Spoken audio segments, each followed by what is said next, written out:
Expose చేస్తానికి ఉపయోగపడుతుంది. Right sir. Sharmila ఇంకో విషయాన్ని కూడా బాగా హైలైట్ చేస్తూ ఉన్నారు సార్. ముఖ్యంగా తన భద్రత విషయంలో ఆవేదన వ్యక్తం చేస్తూ ఉన్నారు, ఆందోళన వ్యక్తం చేస్తూ ఉన్నారు. మీరు భద్రత ఇవ్వడం లేదంటే మీరు నా చెడు కోరుకుంటున్నారు కదా అని చెప్పి తెలుగుదేశం పార్టీ కూడా దీన్ని అస్త్రంగా చేసుకుని షర్మిలకు ప్రాణహాని తలపెట్టే అవకాశం ఉంది, ఇదంతా ఒక రాజకీయ కుట్ర ఏదో మాట్లాడుతూ ఉన్నారు. నిజంగా భద్రత ఇవ్వడం లేదంటే చెడు కోరుకుంటున్నట్ట?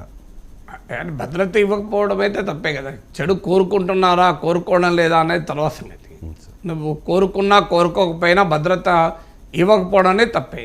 ఎందుకంటే ఆంధ్రప్రదేశ్లో మనం చూసాం, జగన్మోహన్ రెడ్డి పైనే జరిగిన హత్యా ప్రయత్నం చూసాం, ఇప్పటికీ కూడా కేసు అలాగే ఉంది. వివేకానంద రెడ్డి హత్య చూసాం.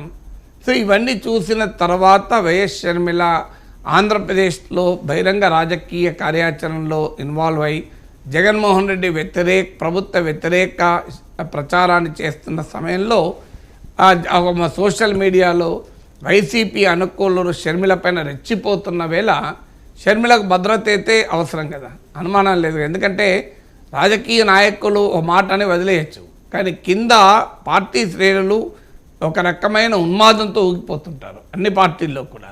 ఎందుకంటే ఆంధ్రప్రదేశ్లో ఉన్న పరిస్థితి ఏంటంటే అది కుల పిచ్చి ఉంది, నాయకుడి పిచ్చి ఉంది, పార్టీల పిచ్చి ఉంది. ఈ 3 రకాల ఉన్మాదాలు అక్కడ రాజ్యం వెళ్తున్నాయి. 2 పార్టీల మధ్య, 2 నాయకుల మధ్య, 2 కులాల మధ్య.